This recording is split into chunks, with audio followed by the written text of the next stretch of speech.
Selamat sore bagi mahasiswa yang menyimak video kali ini. Semoga senantiasa dalam keadaan sehat. Pada pertemuan kali ini, saya akan memaparkan mengenai chapter berikutnya dari mata kuliah kita. Paparan akan saya sampaikan dalam bentuk PowerPoint sebagai berikut.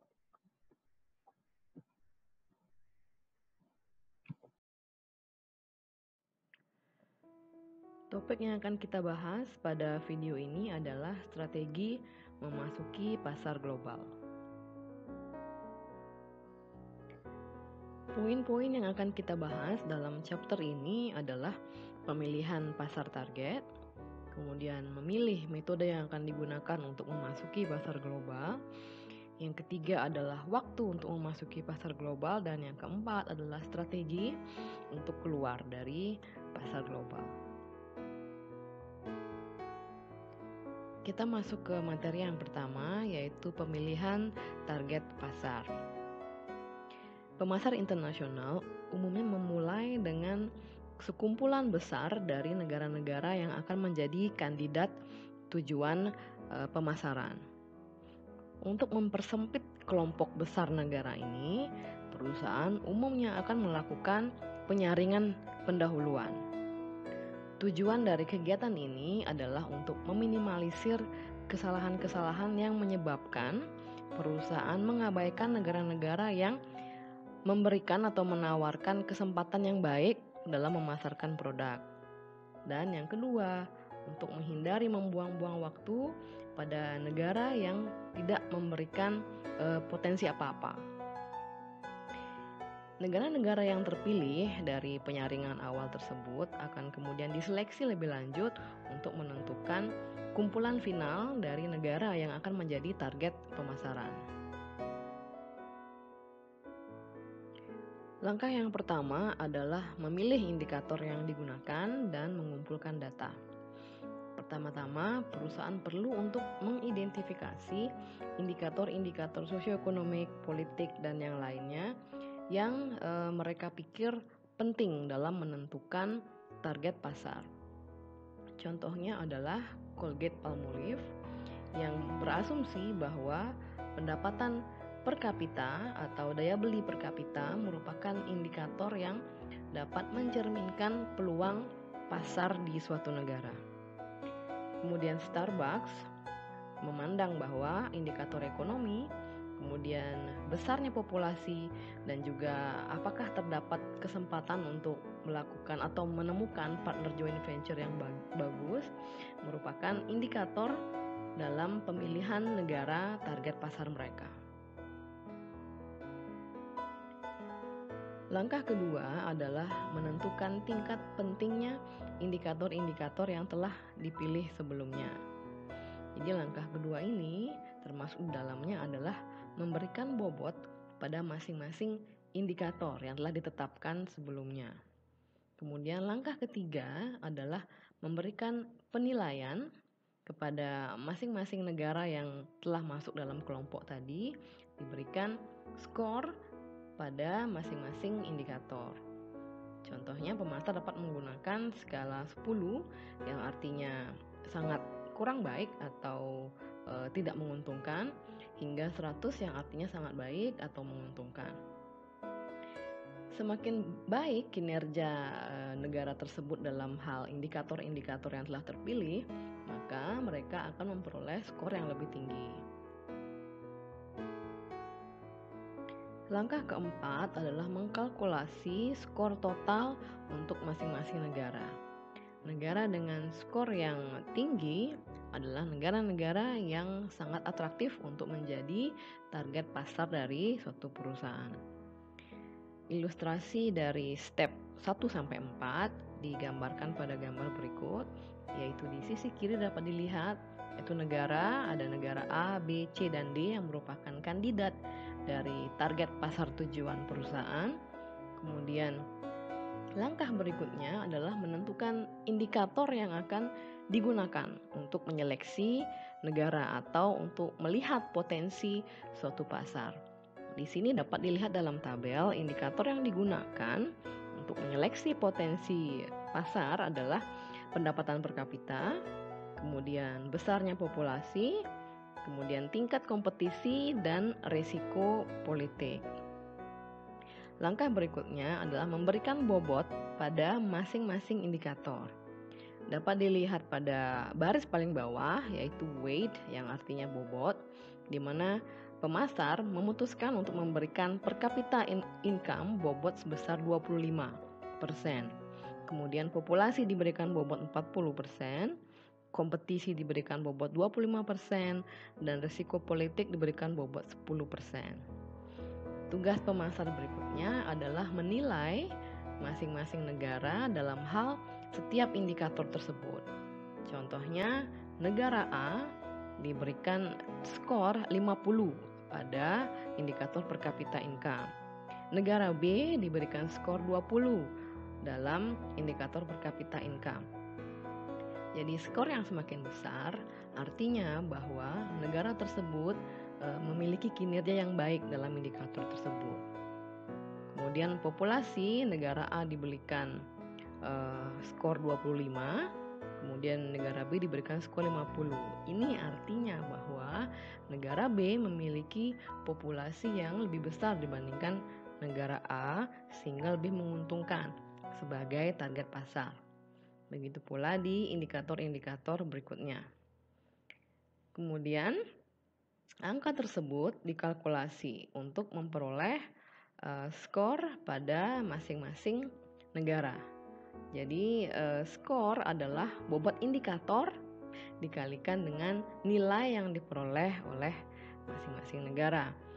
Sehingga dari skor diperoleh bahwa negara yang memiliki skor paling tinggi adalah negara D, dan kemudian diikuti oleh C. Jika pemasar menentukan untuk hanya memilih 2 negara pasar tujuan di awal, maka mereka sebaiknya memilih negara D dan C. Bahasan berikutnya adalah memilih metode yang digunakan untuk memasuki pasar global. Beberapa kriteria akan mempengaruhi metode apa yang akan dipilih oleh perusahaan untuk memasuki pasar global. Terdapat 2 kategori kriteria tersebut, yaitu yang pertama adalah kategori internal, yaitu berkaitan dengan faktor-faktor yang spesifik dalam internal perusahaan. Kemudian faktor eksternal, yaitu faktor-faktor yang berkaitan dengan lingkungan yang sifatnya di luar perusahaan. Kriteria yang pertama adalah ukuran dari pasar di suatu negara dan juga pertumbuhan pasarnya. Potensi atau peluang pada masa depan untuk pasar tersebut diukur melalui tingkat pertumbuhan, yaitu tingkat pertumbuhan populasi ataupun tingkat pertumbuhan ekonomi. Jadi tingkat pertumbuhan menjadi indikator yang lebih penting, terutama saat target market itu termasuk di dalamnya adalah negara-negara berkembang. Kriteria yang kedua adalah resiko. Resiko berkaitan dengan ketidakstabilan pada lingkungan politik dan ekonomi yang dapat mempengaruhi prospek bisnis perusahaan di suatu negara. Indikator ketiga adalah peraturan pemerintah atau keterbukaan pemerintah. Di beberapa negara, peraturan pemerintah dapat sangat membatasi opsi-opsi yang tersedia bagi perusahaan multinasional untuk memasuki pasar negara tersebut. Kemudian hambatan perdagangan dalam berbagai bentuk juga dapat membatasi keputusan dalam memilih metode memasuki pasar negara di luar negara asal. Contohnya dalam industri mobil, kebijakan mengenai lokal konten di negara-negara seperti Prancis dan Italia memainkan peran yang penting yang kemudian mempengaruhi keputusan dari pembuat mobil Jepang seperti Toyota dan Nissan untuk membangun pabrik mobil mereka di negara tersebut. Indikator yang keempat adalah lingkungan kompetitif, yaitu seberapa intens tingkat kompetensi di industri di suatu negara. Indikator yang kelima adalah bagaimana perbedaan dari budaya negara pasar tujuan dengan negara asal perusahaan multinasional. Dengan mengandalkan joint venture dibandingkan dengan membuka sendiri cabang perusahaan di suatu negara, perusahaan multinasional dapat menurunkan resiko mereka yang berkaitan dengan perbedaan budaya yang cukup jauh antar mereka dengan negara target pasarnya. Kemudian indikator yang keenam adalah infrastruktur lokal. Ini berkaitan dengan sistem distribusi di suatu negara, kemudian jaringan transportasi, dan juga sistem komunikasi di suatu negara. Kombinasi dari ketiga faktor ini akan menentukan daya tarik dari suatu negara sebagai target pasar. Indikator ketujuh adalah tujuan perusahaan. Perusahaan yang memiliki target yang tidak ambisius umumnya akan memilih jalan masuk yang hanya melibatkan sedikit level komitmen. Contohnya adalah opsi masuk mempergunakan licensing. Sebaliknya, perusahaan proaktif yang memiliki tujuan strategis yang cukup ambisius, mereka umumnya akan memilih jalan masuk yang memberikan mereka fleksibilitas dan juga kontrol yang lebih besar yang mereka perlukan untuk mencapai tujuan mereka tersebut. Indikator yang ke-8 adalah kebutuhan untuk memiliki kendali penuh. Kendali penuh dapat sangat diinginkan oleh perusahaan multinasional dalam elemen-elemen seperti perencanaan bauran pemasaran, yaitu mereka memiliki kendali penuh dalam hal perencanaan positioning produk, penetapan harga, iklan, dan juga bagaimana produk didistribusikan dan lain sebagainya.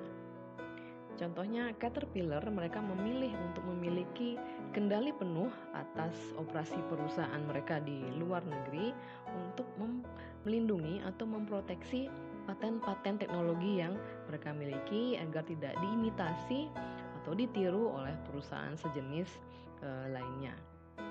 Untuk alasan tersebut, Caterpillar menghindari melakukan joint ventures, tapi Caterpillar mendirikan anak perusahaan yang mereka miliki sendiri di luar negeri. Indikator ke-9 adalah sumber daya, aset, dan kapabilitas internal. Perusahaan dengan sumber daya yang terbatas dalam hal sumber daya manusia dan juga finansial atau memiliki aset yang terbatas terpaksa harus memilih opsi masuk yang menawarkan komitmen rendah, seperti opsi masuk berupa exporting dan licensing, di mana kedua metode ini tidak terlalu membutuhkan sumber daya dalam jumlah yang besar. Kemudian indikator yang 10 adalah flexibility. Fleksibilitas yang ditawarkan oleh opsi masuk masing-masing opsi masuk dapat sangat berbeda.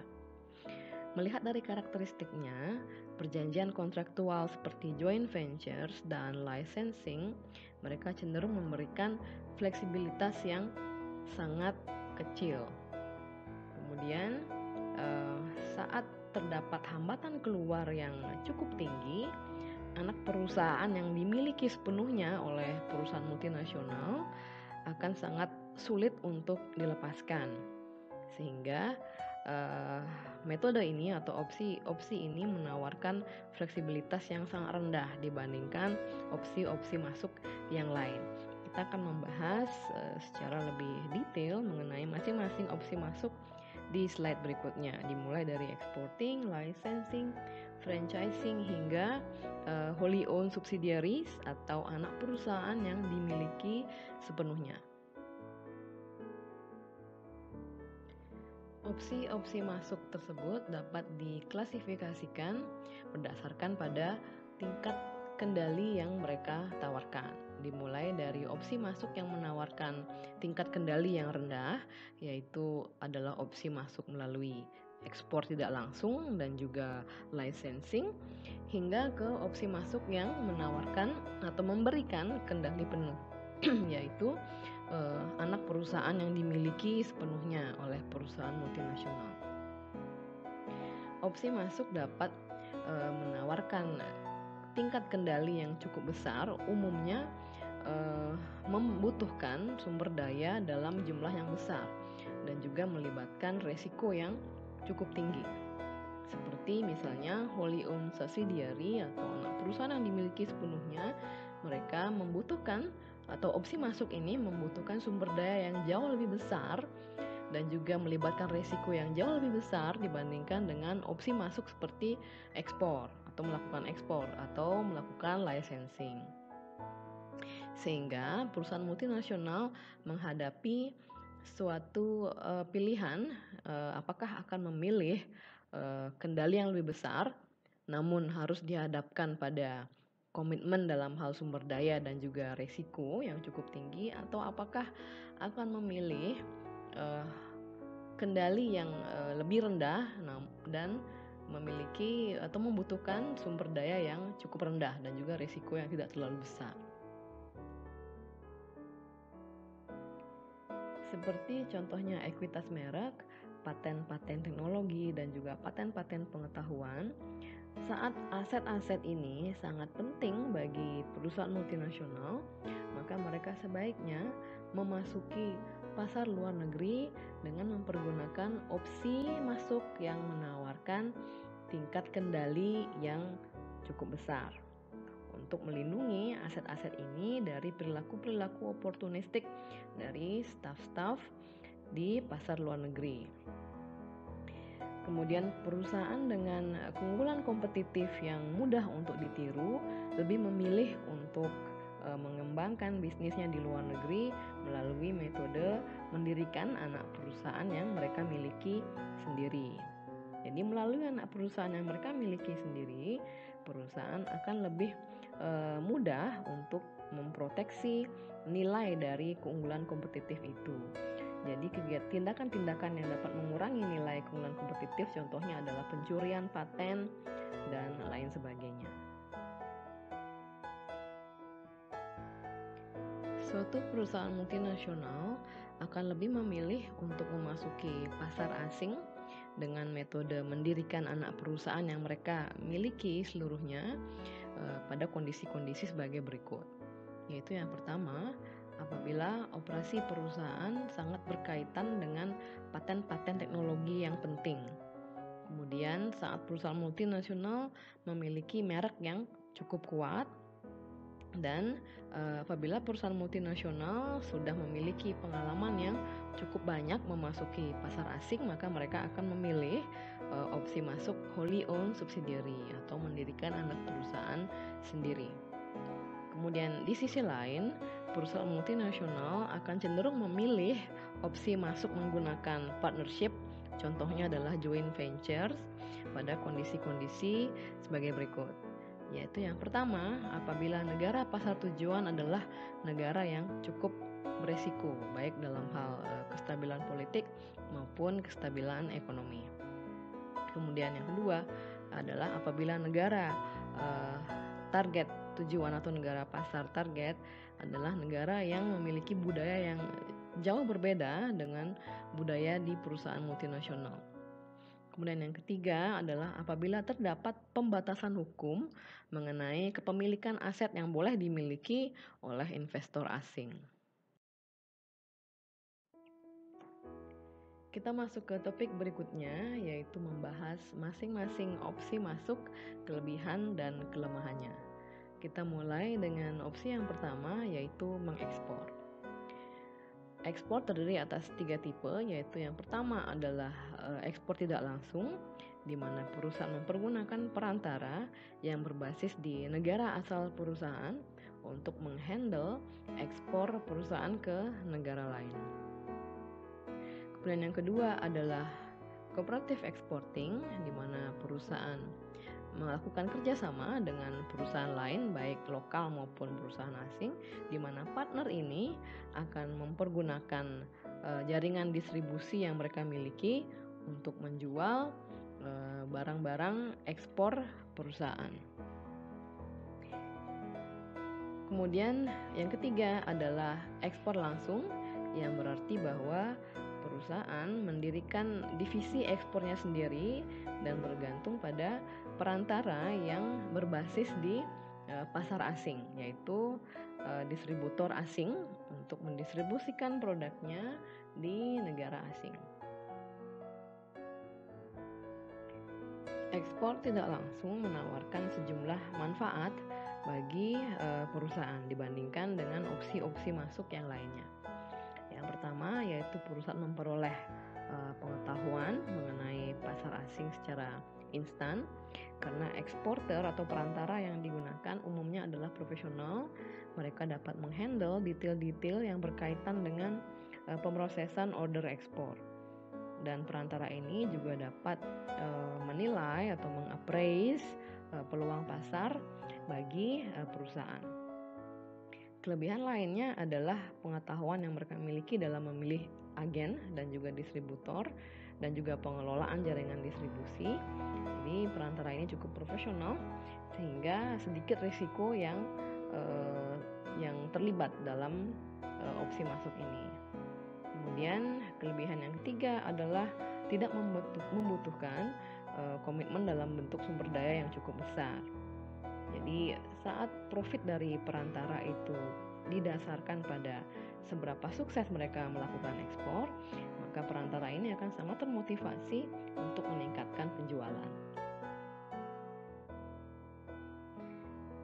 Indirect exporting juga memiliki sejumlah kelemahan, yaitu yang pertama adalah perusahaan memiliki sedikit kendali atas bagaimana produk mereka dipasarkan di pasar luar negeri. Kemudian yang kedua adalah kurangnya layanan pemasaran yang memadai dan juga penetapan harga yang salah atau jaringan distribusi yang kurang baik, sehingga hal ini dapat mempengaruhi penjualan. Dan juga karena level komitmen yang dibutuhkan dalam melakukan indirect exporting ini cukup rendah, sehingga strategi ini sering dilihat sebagai strategi untuk testing the water atau mengetes bagaimana kondisi pasar internasional.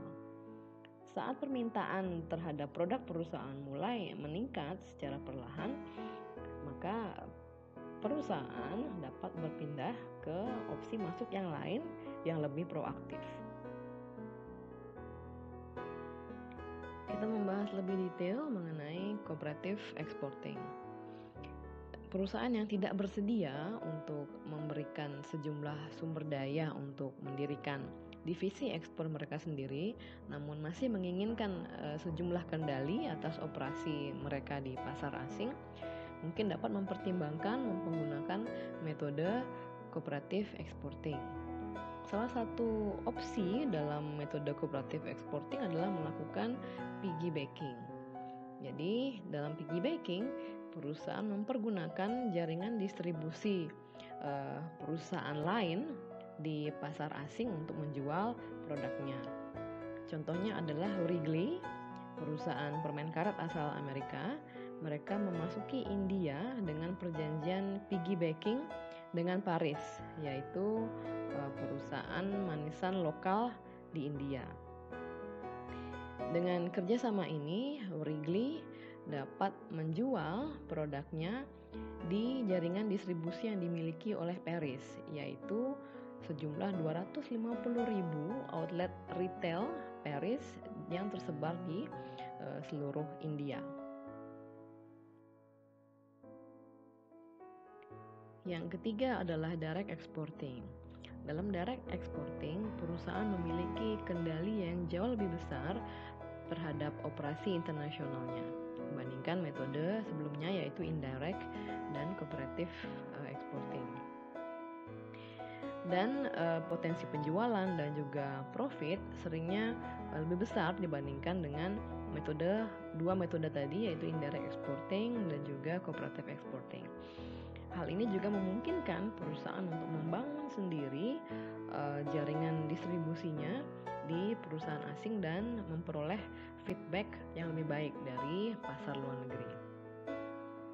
Di sisi lain, sumber daya yang dibutuhkan dalam melakukan direct exporting tentunya lebih besar dalam hal sumber daya manusia dan juga finansial dibandingkan dua metode sebelumnya. Dan juga perusahaan harus mengerjakan sendiri tugas-tugas peran pemasaran, yaitu termasuk di dalamnya memilih target pasar, mengidentifikasi dan menyeleksi representatif yang akan mewakili mereka di pasar asing, dan juga melakukan tugas-tugas logistik seperti dokumentasi, memilih asuransi, shipping, dan juga pengemasan atau packaging. Kita membahas opsi masuk yang kedua, yaitu licensing. Dalam licensing terdapat pihak yang disebut dengan licensor, yaitu perusahaan yang menawarkan aset-aset berupa paten ke perusahaan asing yang disebut sebagai licensee. Sebagai gantinya, licensor akan memperoleh royalty fee dari licensee atas penggunaan paten-paten yang mereka miliki. Contoh aset yang dapat menjadi bagian dari perjanjian licensing termasuk di dalamnya adalah merek dagang, teknologi yang digunakan, kemudian proses produksi, dan juga berbagai paten. Royalty fee bervariasi atau berkisar dari 1% hingga 15% dari total penjualan. Terdapat juga yang disebut dengan perjanjian cross licensing. Jadi dalam perjanjian ini kedua belah pihak saling bertukar paten tanpa harus membayar royalty fee satu sama lain. Di dalam perjanjian ini, paten yang mereka pertukarkan nilainya sama atau hampir sama.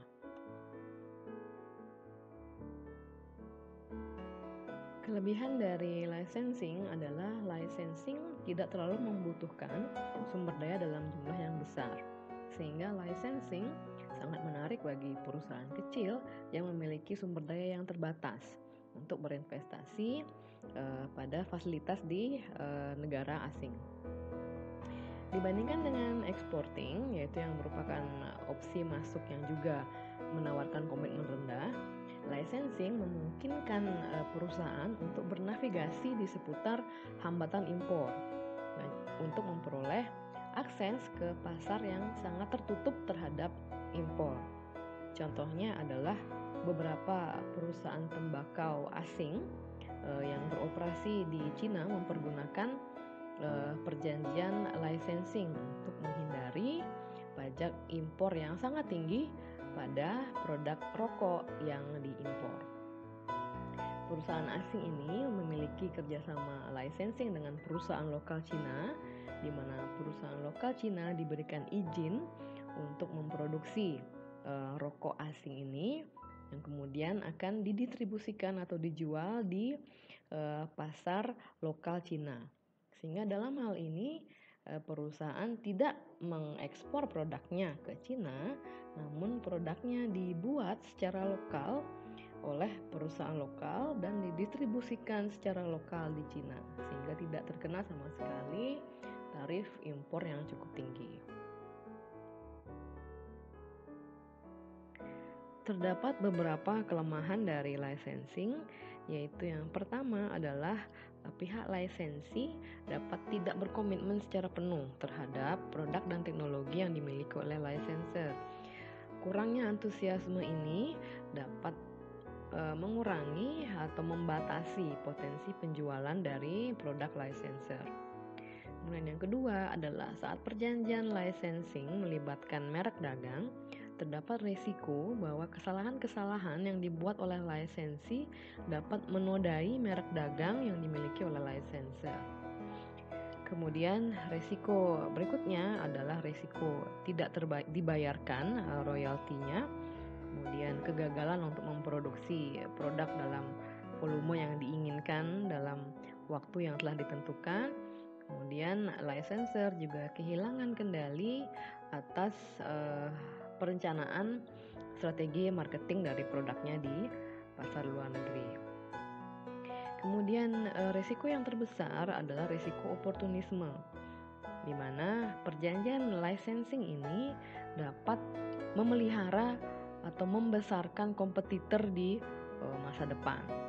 Jadi di sini kompetitor yang dimaksud adalah si lisensi sendiri, di mana lisensi dapat memperoleh pengetahuan atau kemampuan selama proses atau periode licensing, di mana mereka dapat mempelajari teknologi yang digunakan oleh licensor untuk memproduksi produk dan juga hal-hal lainnya yang mereka pelajari dalam hal marketing maupun produksi dari produk tersebut. Jadi saat periode licensing berakhir, yang ditakutkan adalah lisensi akan mengembangkan produknya sendiri berdasarkan pengetahuannya yang diperoleh selama periode licensing. Mereka akan mengembangkan produk yang akan berkompetisi dengan produk dari licensor. Ini yang terjadi dengan Swin dan juga kerjasama licensingnya dengan perusahaan lokal pembuat sepeda di Taiwan, di mana Swin adalah merek produsen sepeda dari luar negeri. Kemudian mereka memberikan perjanjian licensing terhadap Giant, yaitu perusahaan lokal yang memproduksi sepeda di Taiwan. Jadi saat periode licensing ini berakhir atau saat Swin berpindah lisensi, memberikan lisensinya kepada perusahaan lain, Giant kemudian mulai mengembangkan produk sepedanya sendiri dengan pengetahuan yang mereka dapatkan selama periode licensing dengan Swin. Kemudian Giant menjadi produsen sepeda yang cukup besar dalam skala global, di mana Swin pada sisi lain menghadapi kebangkrutan, sehingga ini merupakan risiko terbesar, yaitu perjanjian licensing justru dapat memelihara kompetitor yang akan berkompetisi dengan perusahaan di masa depan. Perusahaan dapat melakukan beberapa tindakan untuk memproteksi dirinya terhadap risiko ini dari licensing, yaitu perusahaan dapat mencari perlindungan paten dan juga perlindungan merek dagang di negara asing tempat mereka beroperasi. Kita membahas opsi masuk berikutnya, yaitu franchising. Franchising dapat dikatakan sepupu dari licensing. Jadi franchising adalah perjanjian di mana franchisor memberikan franchisee hak untuk menggunakan merek dagangnya, mempergunakan modal bisnisnya, dan mempergunakan paten dan teknologi maupun pengetahuan yang mereka miliki di suatu teritori yang sudah disepakati pada periode waktu tertentu, umumnya 10 tahun. Sebagai gantinya, franchisor akan mendapatkan pembayaran royalti dan juga fee-fee yang lain. Perbedaan dari franchising dan licensing adalah pada produk yang dijadikan perjanjian, yaitu umumnya pada licensing produknya adalah berupa produk berwujud, yaitu seperti yang kita bahas tadi, sepeda, rokok, dan sebagainya. Dalam franchising, produk yang dilibatkan dalam perjanjian umumnya adalah dalam bentuk jasa. Contohnya adalah jasa restoran seperti Pizza Hut, McDonald, dan sebagainya. Paket franchising umumnya terdiri atas marketing plan, standar operasi dan juga manual operasi, training, dan juga quality monitoring. Terdapat juga metode yang disebut master franchising. Di sini franchisor memberikan master franchise kepada pengusaha lokal. Kemudian pengusaha lokal ini akan menjual franchise-nya kepada pengusaha-pengusaha lokal lainnya di dalam teritori yang menjadi haknya. Kelebihan dari franchising adalah perusahaan dapat mengembangkan bisnisnya di luar negeri dengan jumlah investasi yang sedikit atau minimum. Seperti halnya licensing, risiko politik yang dihadapi oleh perusahaan menjadi sangat terbatas atau sangat kecil. Kemudian terdapat juga kelemahan dari franchising adalah pendapatan franchisor dalam franchising ini hanya sebagian kecil jika dibandingkan apabila perusahaan melakukan joint ventures dengan perusahaan lokal atau mendirikan anak perusahaannya yang dimiliki oleh perusahaan sepenuhnya. Kelemahan yang lain adalah perusahaan yang memiliki merek dagang yang tidak terlalu terkenal, umumnya kesulitan untuk menemukan perusahaan lokal yang ingin membeli franchise mereka. Kemudian concern yang juga tidak kalah besar adalah kurangnya kendali atas operasi dari si franchisee. Kita membahas opsi masuk berikutnya, yaitu contract manufacturing atau outsourcing. Dengan contract manufacturing atau yang juga dikenal dengan outsourcing, perusahaan dapat melakukan perjanjian kerjasama dengan perusahaan lokal untuk memproduksi atau merakit bagian-bagian dari produk atau memproduksi keseluruhan produk. Pemasaran dari produk tersebut masih menjadi tanggung jawab dari perusahaan multinasional. Adapun manfaat dari outsourcing adalah penghematan biaya yang cukup signifikan dapat diperoleh dari proses produksi padat karya dengan cara mengoutsourcingkan manufacturing atau pabrikasi produk ke negara dengan tingkat upah yang rendah. Penghematan juga dapat diperoleh dari manfaat pajak, biaya energi yang lebih rendah, biaya bahan baku dan overhead yang lebih rendah bila melakukan outsourcing. Outsourcing atau subcontracting juga memiliki tingkat risiko ekonomi dan juga risiko politik yang cukup rendah bagi perusahaan multinasional.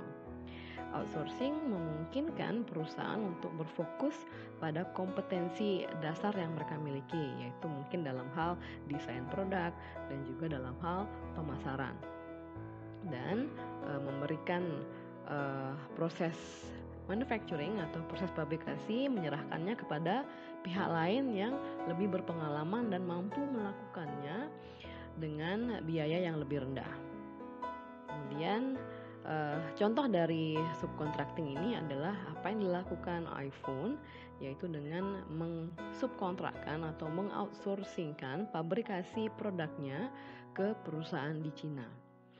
Dalam hal ini, Apple dapat fokus pada keunggulan dasarnya, yaitu pengembangan fitur dan juga pengembangan teknologi untuk produknya, dan menyerahkan divisi atau bagian produksinya ke perusahaan lain, yaitu perusahaan di Cina yang mampu memproduksi produk elektronik yang mereka miliki dengan biaya yang jauh lebih rendah. Kemudian manfaat yang lain termasuk dalamnya adalah fleksibilitas, akses terhadap keahlian-keahlian yang terdapat di luar negeri, yaitu dalam hal Apple contohnya adalah keahlian dalam memproduksi produk dengan biaya yang jauh lebih rendah. Dan juga outsourcing tidak terlalu membutuhkan sumber daya yang cukup besar dalam hal sumber daya dan juga finansial. Kelemahan dari outsourcing adalah bahaya dari memelihara atau membesarkan kompetitor di masa depan yang terjadi pada licensing dan juga franchising juga berlaku dalam outsourcing ini. Dan kelemahan yang kedua adalah apabila mengoutsource, umumnya perusahaan akan mengoutsource kegiatan padat karya ke negara dengan tingkat upah yang rendah. Namun permasalahannya, negara dengan tingkat upah rendah umumnya juga memiliki tingkat produktivitas tenaga kerja yang rendah, sehingga penghematan biaya menjadi tidak signifikan karena produktivitas yang rendah dari tenaga kerja di negara dengan upah rendah. Opsi masuk berikutnya adalah melalui joint ventures. Dengan joint ventures, perusahaan multinasional bersama dengan partnernya bersama-sama mengeluarkan modal dan juga sumber daya lain untuk mendirikan perusahaan baru di negara tujuan. Ada yang disebut dengan cooperative joint venture, yaitu merupakan perjanjian antara kedua belah pihak untuk berkolaborasi namun tidak melibatkan modal dalam bentuk apapun. Contohnya, salah satu partner akan berkontribusi dalam hal teknologi pabrikasi, di mana partner lainnya akan menyediakan akses pada saluran distribusi yang cukup luas. Kemudian ada yang disebut dengan equity joint ventures, Hal ini adalah perjanjian di mana kedua belah pihak setuju untuk mengeluarkan modal sesuai dengan proporsi kepemilikan saham yang sudah disepakati oleh kedua belah pihak. Kelebihan dari joint ventures adalah jika dibandingkan dengan opsi masuk dengan level komitmen yang rendah seperti licensing adalah potensi pendapatan yang akan diperoleh. Dalam licensing, contohnya pendapatan perusahaan hanya berupa pembayaran royalti dan bukan dalam bentuk pembagian profit seperti yang akan diperoleh perusahaan pada joint ventures. Joint ventures juga memberikan kendali lebih besar pada operasional perusahaan di luar negeri. Kemudian kelebihan yang kedua adalah perusahaan lokal seringnya menghambat atau bahkan melarang pendirian anak perusahaan yang dimiliki sepenuhnya oleh perusahaan asing pada industri-industri tertentu. Dalam kondisi ini, joint ventures merupakan solusi yang dapat ditempuh oleh perusahaan untuk memasuki pasar negara asing tersebut. Kelebihan lainnya adalah partnership tidak hanya berbagi modal dan juga berbagi risiko. Kontribusi dalam bentuk lain yang dapat diberikan oleh partner lokal kepada perusahaan multinasional termasuk diantaranya adalah tanah, bahan baku, kemudian keahlian atau pengetahuan atas lingkungan lokal seperti budaya konsumen lokal, lingkungan politik dan hukum di negara tersebut. Kemudian partner lokal juga dapat memberikan akses pada jaringan distribusinya yang cukup luas dan juga kontak personal dengan supplier lokal dan hubungan yang baik dengan staf pemerintah lokal. Hal ini apabila dikombinasikan dengan sumber daya dan juga kemampuan perusahaan multinasional, hal ini mampu memberikan suatu kekuatan atau menjadi kunci bagi kesuksesan operasional dan pemasaran perusahaan di negara tersebut. Kelemahan dari joint ventures adalah perusahaan multinasional tidak memiliki kendali penuh atas operasional perusahaan. Dan yang kedua adalah perusahaan multinasional memang harus menghadapi risiko bahwa partner dapat menjadi kompetitornya di masa depan. Kemudian kurangnya trust atau kepercayaan dan juga sejumlah konflik yang muncul akibat dari joint ventures ini dapat merubah international joint venture ini layaknya seperti pernikahan yang bermasalah. Jadi konflik dapat muncul dari ketidaksepakatan antar kedua belah pihak dalam hal strategi, alokasi sumber daya, transfer pricing, kepemilikan dari aset-aset yang penting seperti teknologi dan juga merek dagang. Contoh dari permasalahan ini adalah apa yang dihadapi oleh Autolatina. Autolatina merupakan joint venture yang didirikan oleh Ford dan Volkswagen di Amerika Latin. Autolatina harus dibubarkan setelah 7 tahun, padahal Autolatina masih menghasilkan profit hingga akhir. Perbedaan budaya antara manajer Jerman di Volkswagen dan manajer Amerika di Ford merupakan faktor penyebab utama dari pembubaran Autolatina. Opsi masuk berikutnya adalah wholly owned subsidiary, yaitu anak perusahaan yang dimiliki sepenuhnya. Perusahaan multinasional dapat memilih untuk memasuki pasar asing dengan 100% kepemilikan. Strategi kepemilikan sepenuhnya pada pasar asing dapat melalui dua opsi, yaitu yang pertama adalah akuisisi, di mana perusahaan multinasional dapat membeli perusahaan lokal yang sudah berdiri, atau melalui greenfield operation, yaitu perusahaan multinasional mendirikan anak perusahaannya sendiri dari nol. Kelebihan dari wholly owned subsidiaries adalah wholly owned subsidiary memberikan perusahaan multinasional kendali penuh atas operasi mereka di pasar asing. Kepemilikan secara penuh artinya seluruh profit yang diperoleh akan masuk ke dalam kas perusahaan seluruhnya. Kelemahan dari wholly owned subsidiary adalah kepemilikan penuh, artinya perusahaan multinasional juga harus menanggung keseluruhan kerugian apabila terjadi kerugian. Kemudian membangun foreign presence atau operasional di pasar luar negeri tanpa dukungan dari pihak ketiga akan sangat membutuhkan sumber daya dalam jumlah yang besar. Kemudian di samping risiko-risiko yang berkaitan dengan pasar, risiko-risiko politik seperti pengambil alihan oleh pemerintah lokal dan juga risiko ekonomi seperti devaluasi mata uang juga harus dipertimbangkan.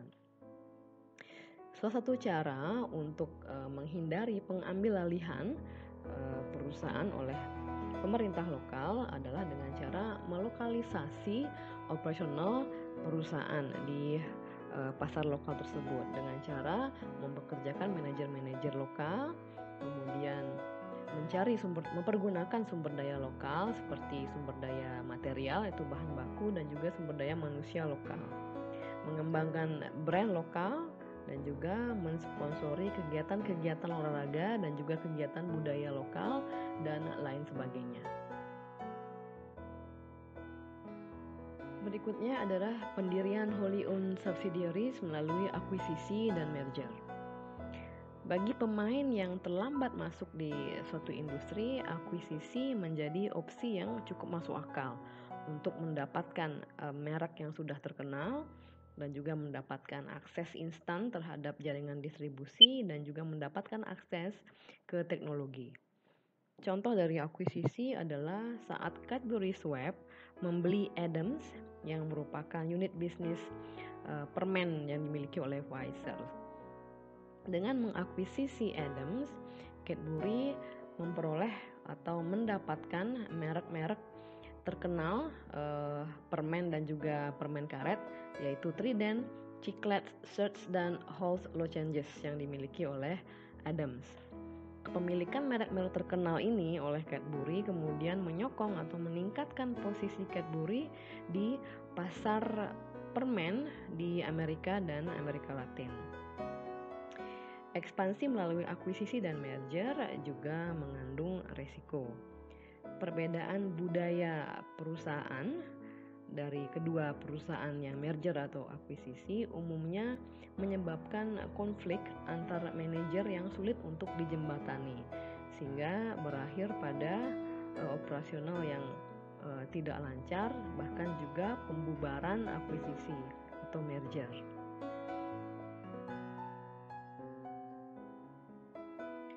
Kelemahan lain dari akuisisi adalah aset-aset yang diperoleh dari hasil akuisisi tidak selalu sesuai dengan ekspektasi dari perusahaan yang mengakuisisi. Contohnya adalah pabrik yang sudah kadaluarsa, kemudian nama merek yang atau reputasi merek yang kurang baik, kemudian tenaga kerja yang tidak termotivasi adalah contoh dari beberapa hal-hal yang menyebabkan kekecewaan bagi perusahaan yang mengakuisisi. Kelemahan lainnya adalah memasuki pasar asing dengan cara akuisisi dapat menjadi sangat mahal.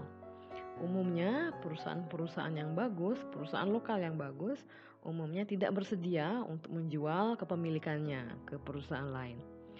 Kalaupun mereka menjual kepemilikannya, mereka tidak akan menjualnya dengan murah. Contohnya adalah akuisisi senilai 2,4 miliar dolar yang dilakukan oleh Coca-Cola terhadap grup Huiwen Juice di Cina adalah 35 kali forecast pendapatan Huiwen Juice dalam jangka pendek. Jadi nilai ini terbilang sangat mahal. Kemudian kelemahan lain adalah biaya dan juga upaya yang diperlukan untuk mengintegrasikan kedua perusahaan akan menjadi hambatan yang cukup signifikan dalam hal akuisisi. Opsi yang kedua dalam mendirikan wholly owned subsidiary di samping akuisisi adalah greenfield operation. Greenfield operation adalah membangun anak perusahaan sendiri dari nol. Pada banyak negara berkembang, kandidat perusahaan untuk diakuisisi sangat terbatas dan terkadang tidak ada. Dan biaya untuk merombak fasilitas-fasilitas yang dimiliki oleh kandidat akuisisi di negara berkembang terkadang lebih mahal daripada membangun fasilitas atau anak perusahaan sendiri dari nol. Greenfield Operation ini menawarkan perusahaan lebih banyak fleksibilitas dibandingkan dengan akuisisi pada area-area seperti pengelolaan sumber daya manusia, pemilihan supplier, pengelolaan aktivitas logistik, merancang layout pabrik, dan juga teknologi manufacturing yang digunakan. Greenfield Operation juga menghindarkan perusahaan dari biaya pengintegrasian dua perusahaan apabila melakukan akuisisi. Kelemahan dari Greenfield Operation adalah kegiatan ini mendirikan anak perusahaan dari nol ini membutuhkan investasi dalam jumlah yang sangat besar dalam hal modal dan juga waktu. Kita masuk ke topik berikutnya, yaitu timing of entry. Untuk dapat menentukan saat yang tepat memasuki pasar asing, perusahaan perlu memahami lingkungan dari perusahaan asing tersebut melalui riset pemasaran global yang telah kita bahas di chapter sebelumnya. Contohnya adalah IKEA, yaitu IKEA memasuki Jepang pada tahun 1974 yang turns out atau menjadi suatu kegagalan total.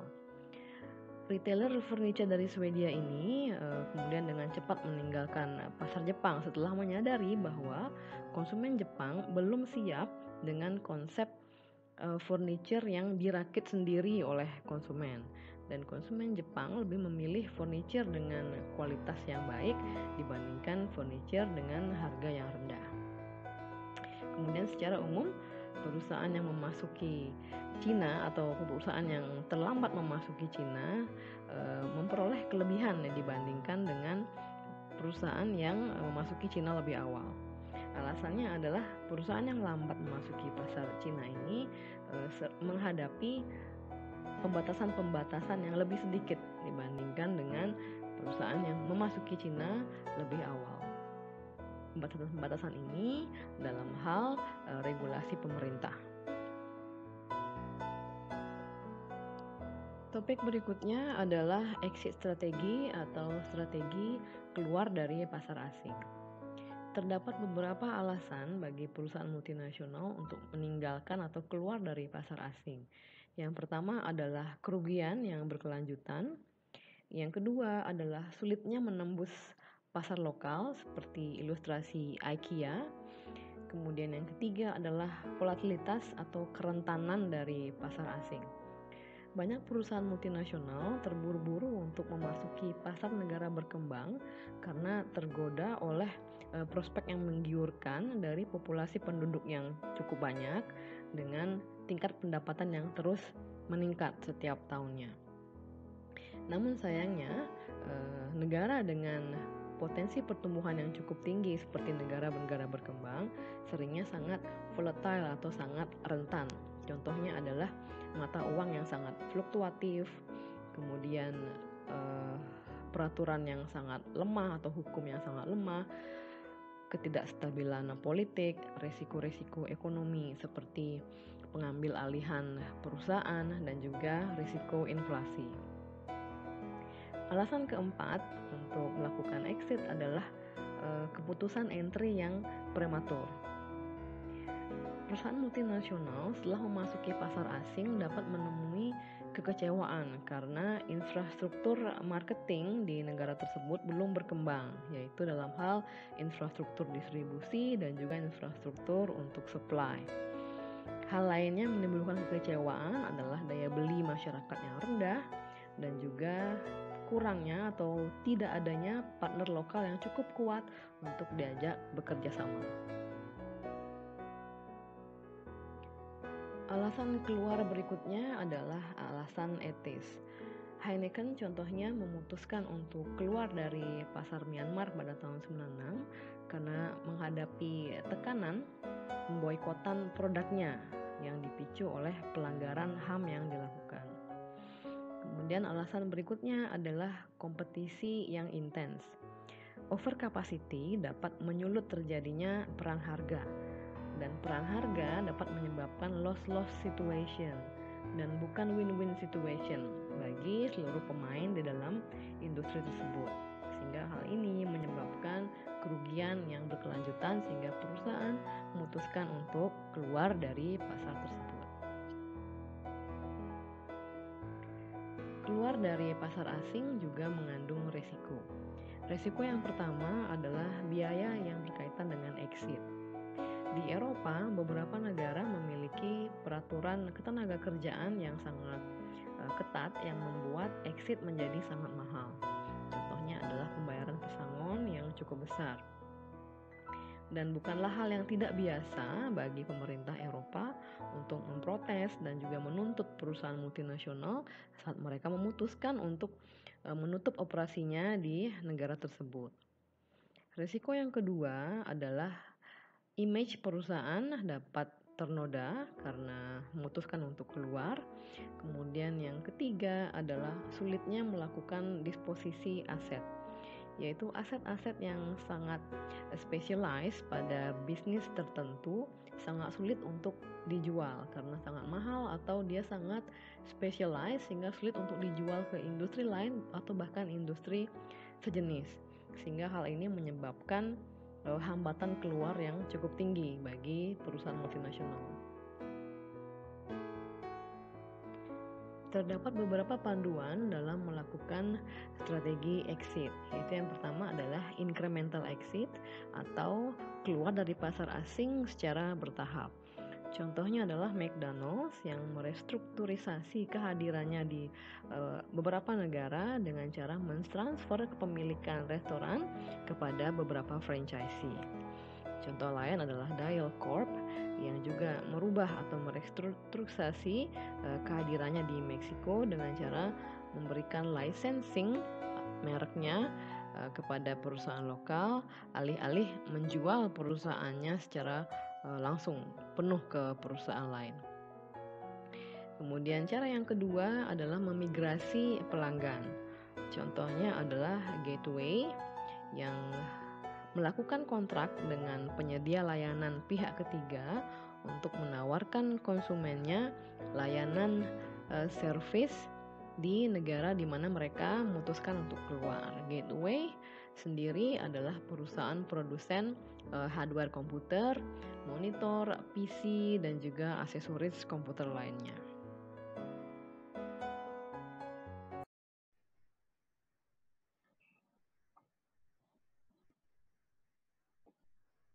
Demikian pemaparan saya, semoga dapat diterima dan dipahami dengan baik. Sampai berjumpa kembali di video berikutnya. Terima kasih atas atensinya. Selamat sore.